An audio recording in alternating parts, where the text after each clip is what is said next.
Yeah, magandang gabi po. Anong oras na? It's 8 ano na, 8:30 PM. September 29. Ito matindi si ano no, si Jojo de Guzman. Sabi niya dito ay you can serve two masters at the same time. Yun ang sabi niya dito. So pakinggan natin siya kung gaano niya kamahal si Norman Mangusin at kung paano niya pinapasaringan itong si David Ilagan. At malinaw naman na si Sir David Ilagan yung kanyang pinapatukoy sa kanyang mga litanya, no? So binanggit niya si Donna Hill, Milan, pero si David, I think hindi pa niya binabanggit. Pero yun ang patukoy niya eh. Yun ang kanyang sinasabi. So, umpisan natin reviewin natin yung kanyang mga sinasabi. Panoorin natin. At ako'y naniniwala na yung pangalan mo hindi na importante. Wala na kaming pakialam. Kesyo Marcos ka man, o Mangusin ka man, o kahit anong pangalan mo sa totoo lang. Kasi yun ang pinupunto nila eh. Mangusin ka daw, hindi ka daw totoong Marcos, so what? Di ba? Kasi So, hindi na lang importante yon. Kung ano man yung mapapatunayan na hindi siya Marcos, so what daw kung siya ay isang Mangusin? Ang rason, tingnan natin. Ano pa ba yung na-expect natin? Kundi yung namigay, tumulong. kung ano ang ipinakita mo sa gitna ng pandemic time. At yan ay nakaukit na sa aming mga puso. Hindi na mababago yan. Yung sinasabi nila na Kesyo, ikaw daw ay scammers, ikaw ay putol-putol. Sabi ko nga, Kita niyo yun? Napalunok siya nung sinabi scammer. Parang may nasa mid ba yung kanyang throat, no? At gusto niya parang i-defend eh, no? Ito na, no? Sabi niya kahit daw mayroon siyang mga kino-question na mga scamming o kaya pang budol-budol, i-defend pa rin yan. Ganun siya kamahal, yung ganun niya kamahal si Mangusin. madaling akusahan ang isang tao. At yung mga tao naman na nakakarinig, nakakapanood, madali ring maniwala. Which is, kung aking i-connect, i-relate dito sa nangyayari ngayon sa mga FLM family. Okay, matigil muna. So, nasagot ba yung bakit hindi ba niya kaagad? Yung okay, kaya nga nandun na siya ngayon sa kulungan kasi may mga kaso siya at nililitis, di ba? Jojo. Okay. Ikaw nga napapalunok na eh, napabanggit mo ang scamming eh. Scammer, sabi mo, di ba? Scammers pa nga eh.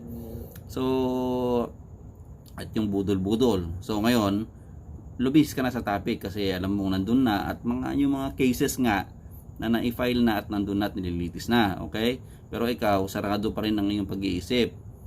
Ay, si David Ilagan nga medyo si Donna, di ba? Si kapatid na Donna. Okay, so ngayon, ikwento mo yung problema mo sa inyong mga mga kapatid. Nagiging cycle nangyayari sa FLM family. Nakita nyo naman, ginawan kami ng fake na GC. Yung mga tao, because yung iba dyan naniniwala sa kampo ni Jam, sa kampo ni Donna, naniniwala na sila kaagad. Pero ang tunay na sumusuporta o yung mga tunay na nakakakita, yung mga tunay na magaling mag-observe. Observe. Wala na yung mga taong critical. Critics. Yung magaling bang maghimay-himay ng mga bagay-bagay. Yung magaling ang ibig niya mag-dissect. siguro, yung taong may critical thinking. Ano? Yun ang ibig sabihin, yung taong may, hindi yung taong critical. Yung taong yung critical thinking ba? Yung mapanuri. Okay? So, wala na rin kwenta to. Ipo-forward natin, ano? Yung ibang mga bagay-bagay na nakakatuwa lang. Na hindi lang kung ano yung narinig, kung ano yung nakita, yun na. Sinasabi ko sa inyo,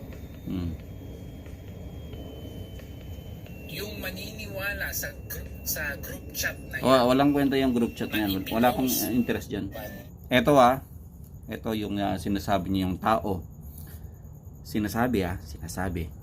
Yung tao na inaakala niya na makakaintindi at talagang ipaglalaban siya sa mga ganitong pagkakataon, which is ang titignan natin ay marinig natin ay kung gagamitin natin ang ating sinasabi niyang critical thinking, hindi yung critical na tao.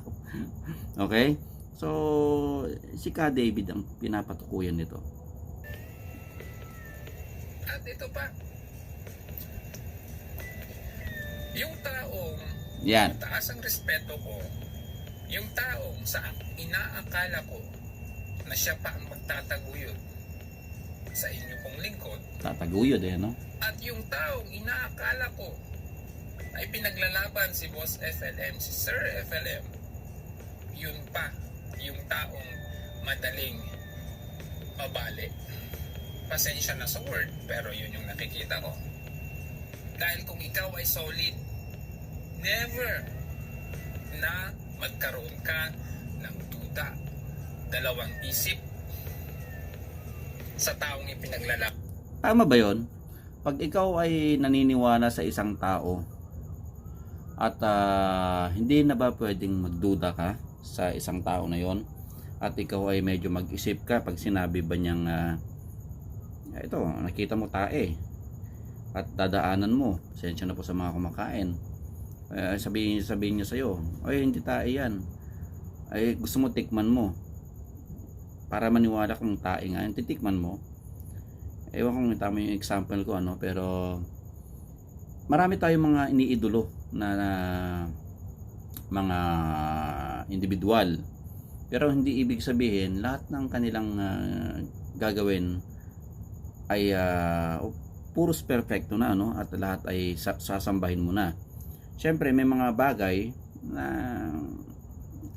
gamitin mo rin ng yung yung sariling paniniwala, at hindi lahat ng pagkakataon ay susundin mo, at sa tingin mo ay kung medyo lihis na sa kalooban mo yung gagawin ng iyong iniidolo at ginagawa, syempre ikaw ay marunong ka at maano ka na sa tao, hindi mo susundin yun.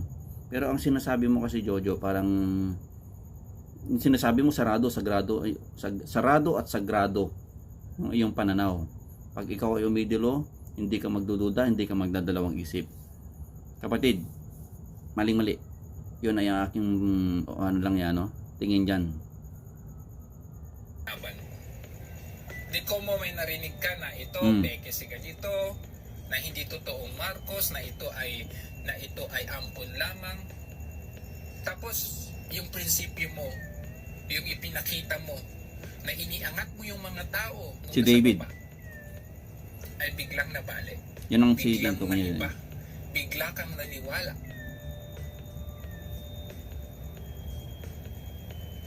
Unexpected, sa totoo lang. Unexpected kasi ikaw po yung tao, isa, hindi lang ikaw, isa sa mga taong tumulong sa mga supporters para ma-boost ang moral upang ipaglaban ang ating pandemic hero. Okay, di ba lagi niyang sinasabi nung nasa NBI na si Kulaong at biglang lumabas si Sir David Ilagan. Ito nga lagi niyang sinasabi nung nag-boost ng moral itong mga katulad niya at mga sumusunod kay Kulaong that time, Kasi medyo nawalan sila ng pag-asa. Dumating itong si Ka David at biglang parang ano siya, no? Parang prinsipe out of talagang parang hero ang dating, ano? So kaya lumakas ang puwersa ng kadiliman yung mga panahon na yun. Tignan natin ngayon, okay? Ano sasabihin ng itong yung prinsipe ng kadiliman. Akalain mo? Sa simpleng group chat na peke, naniwala ka at na-share mo pa. Sinare mo. So ano ibig sabihin nun? Yung caption mo pa. Ibig sabihin, naniniwala ka na ako yun, kasi ako yung nasa group chat, involved ako doon. Andun yung pangalan ko na peke na ginawa. Pinakita na namin sa aming live na yun ay gawa-gawa lamang at pinatunayan namin na hindi yan totoo, na yan ay peke.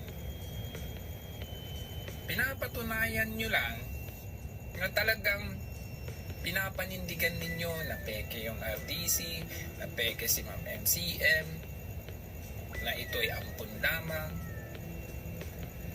na hindi totoo yung poses. So ano sa tingin mo doon, Jojo?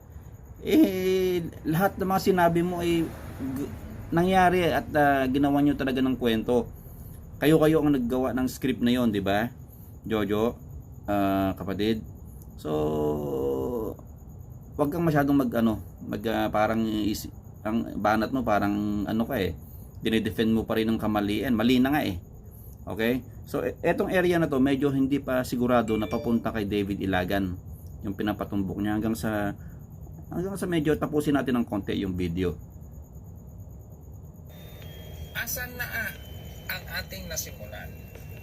Yung nagsama-sama tayo nung sinauna na iisang pamilya.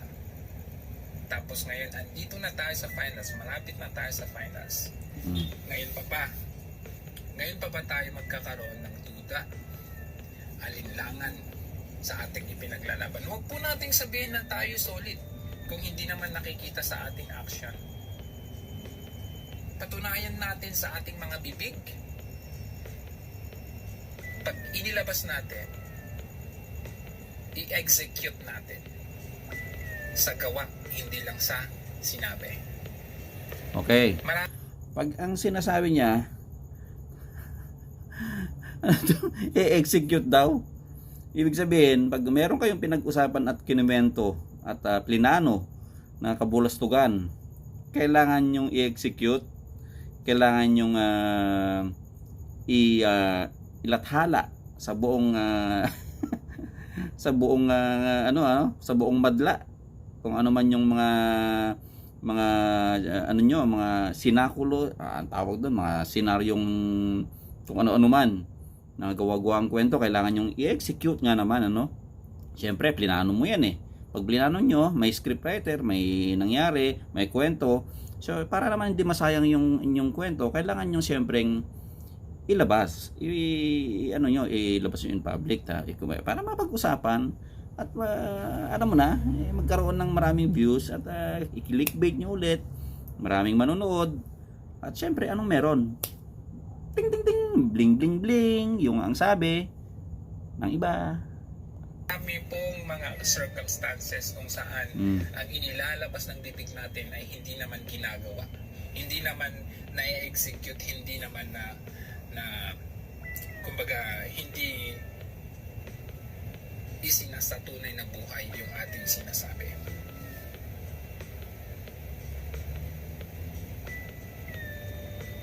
Marami pong lumalabas na... Alam mo, mahirap magsalita ang isang tao pag ito ay hindi bukal sa loob niya. Ito sa aking pananaw, parang ipit yung kanyang mga sinasabi na it's against sa kanyang damdamin. Para sa akin parang ito ilalabas ko na para for the sake of something else, parang ganoon ang tingin ko sa kanya. Parang kailangan siyang mag-isip ng malalim na kwento at magandang salita para ma-convince lang kung sino pa man dyan ang natitira sa kampo ni Norman Mangusin. Kasi yung iba medyo nag-iisip na, at may mga ilan-ilan na lang diyan na medyo alam mo na, kailangan nila ng maganda, mapatalinhaga na salita para masugpo ang sinasabi nilang sila pala ang may kampo ng demonyo, so hindi pala, wala silang susugpuin kasi tayo ang susugpo sa kanila. Okay, panoorin natin. Fake news. Marami pong lumalabas na mga kataga na pwedeng pampabuwag sa pamilya ng FLN. Kung hindi ka matatag, kung hindi ka matibay, magtatagumpay sila, natitibagin. Okay, yung mga nakapag-isip, yon ay nagkaroon ng konsensya. At yung mga nalinawan, talagang merong puso yon, kapatid na Jojo. At sila ay nag-isip, at ito nga, panahon tayo ng pandemya, hindi natin alam kung ano mangyayari sa atin.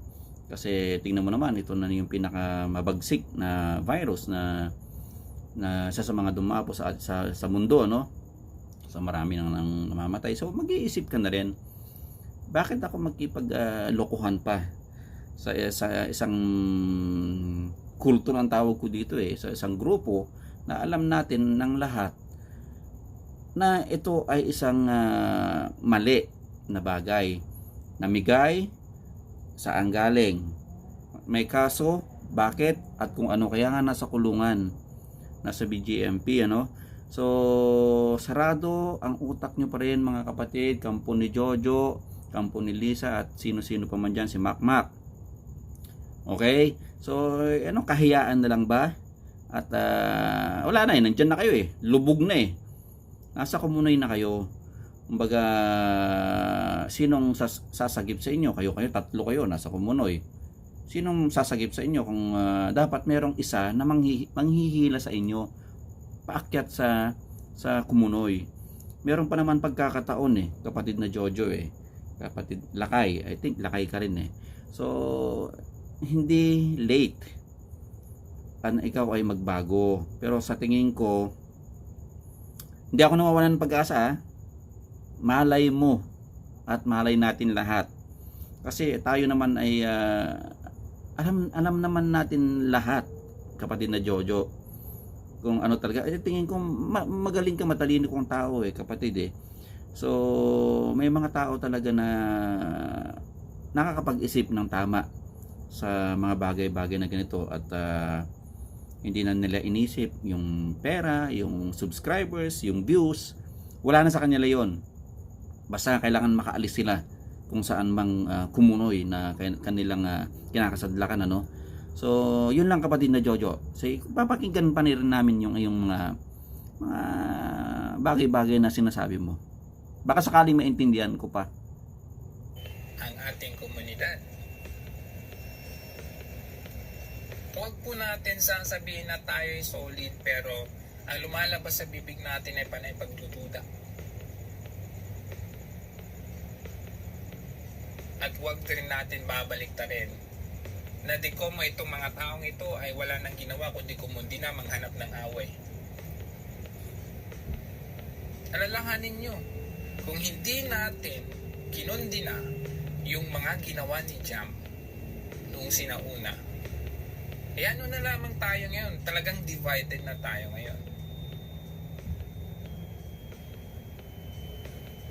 Hanggang sa dumating yung point na si Boss FLM mismo ang nag-release ng statement, ang sino mang sumusuporta at naniniwala kay Jam ay hindi ko kikilalanin pamilya. So kayo na nandyan sa paligid ni Jam, ano sa tingin yung ibig sabihin ng sinabi ni Boss? Sa mga kataga niya na hindi niya kayo... Hindi na ako magko-comment tungkol kay Jam kasi wala lang. Wala na akong masabi tungkol sa kanya. Ito tungkol daw kay boss niya, Boss FLM, Sir Gat. wala na to. Wala na. Baligtad na. Wala na. Baligtad na. O kulang. Nahulog yata. Tornilyo, kapatid. Kikilalanin kung hanggang ngayon ay nandyan pa rin kayo kay Jam.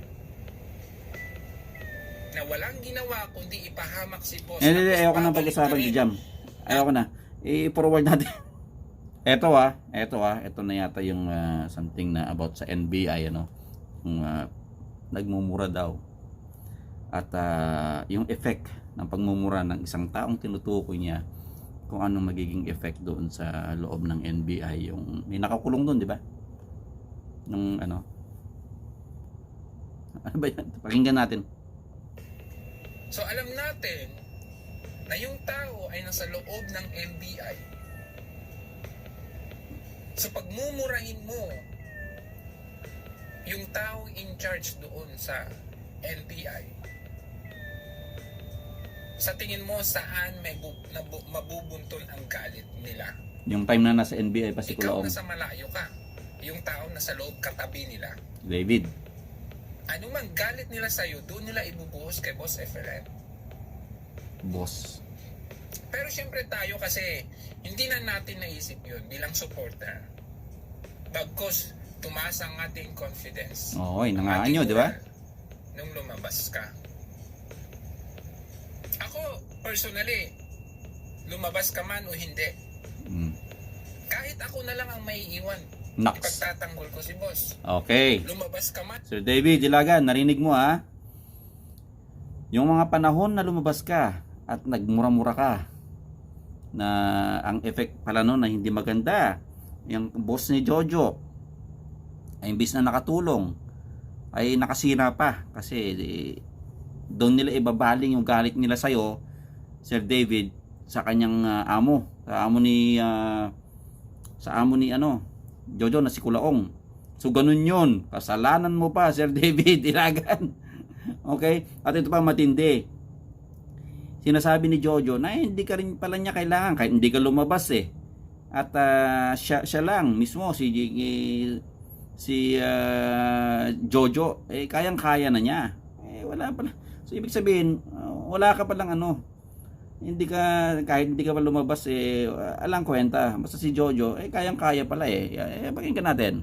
Ano hindi, sasabihin ko pa rin. Yung mga sasabihin ko, tanim kaso whatsoever dyan, mga inconsistencies doon sa pag-aresto sa kanya. Aba naman. Galing Kesyo lumabas ka o hindi. David.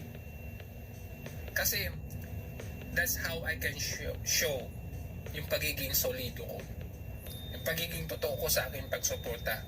Malagay man ako sa alanganin, okay lang. Yung mga reaction ng mata niya, yung mga niya, lahat-lahat. Ay, niwala ba kayo sa sinasabi ni Jojo? Baka malunok niya yung sarili niyang, ang tawag dito? Tonsil or something. Kasi, kala mo, baka mamaya, yung yung tinatawag sa mo, baka biglang pumasok sa mo, ha? Kasi, yung tapang mo kasi minsan, huli na ang lahat. Dapat nung una pa lang ipinakita mo na yung tapang mo. Meron lumabas si Ka David na parehas naman kayo nasa ibang bansa, di ba? At yung ibang bansa minsan matatapang so wala, medyo late ka nga lang ng konti, so hindi ka naging bida. So ngayon sabihin mo si Ka David wala siyang nagawa, bagkus nakadagdag pa ng ang problema ni boss mo, Boss Norman Mahusin mo. Tingnan mo yung kanyang sasabihin nito. Yung iba nagsiwalaan. Dumating ka, pinagmumura mo yung NBI. Yan. Nagsibalikan. Let's say na, okay, sige, hayaan na natin yon. Let's say na, okay, yung pagmumura sa NBI, let's say na, okay, nakatulong. Sabihin na natin nakatulong. Huwag na natin ilagay sa negatibo na hindi nakatulong. Let's say na nakatulong. Itinaas mo ang moral ng mga tao, ika nga. Pero mind nyo bago ko ituloy, hindi lang po ikaw. Mind nyo, David Kasi sa sabi. simulat sa poll, kasama sila Sek Yama, yung mga abogado, sila yung talagang tunay na frontliners dito. Sila yung nakikipaglaban, nakikipagdigmaan. Katabi, kaharap yung mga taong naglagay sa kanya doon sa loob. So whether lumabas ka man o hindi, whether ako'y mag-vlog man o hindi, meron pa rin sila nandoon na magtatanggol kay Okay. Boss FLM. Itigil na natin itong kabaliwan na to. Okay? Ito ang sasabihin ko lang. So, ka David, in the first place, wala ka man palang naiambag sa kay Boss FLM, boss nyo, boss niya, o boss dino man. So, wala kang bilang, ganun ang dating, ano. So, itong ginagawa ni Jojo kasi naghahanap na lang to ng yung mini-maintain na lang niya kung sino-sino yung mga nandyan pa sa baba, na kung sino man ang pwede pang magstay sa kanila, in spite of yung iba umalis na at nakapag-isip na ng malinaw. Okay, so well, good luck Jojo at sa mga nandyan pa sa Kumunoy, at pinaglalaban nyo pa yung mga bagay-bagay na alam natin lahat na may katapusan din ang lahat ng mga kalokohan na yan. So bilang Pilipino at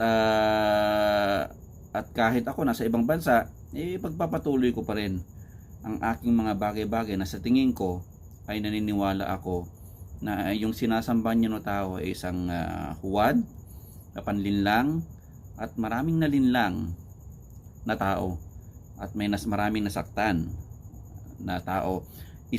Saan? Tatanungin nyo ako, kaya nga nakakulong, nandun, iimbestigahan at binibista, at kung sa tingin ng batas ay wala siyang kasalanan, di congratulations. Okay? At mananakot pa kayo na doon kami pupulutin sa Ilocos. Kapitbahay ko ang Ilocos, Taga La Union lang ako, pwede akong pumunta doon, marami din ako mag-anak din sa Ilocos. So kung yun ang pananakot nyo sa mga tao, walang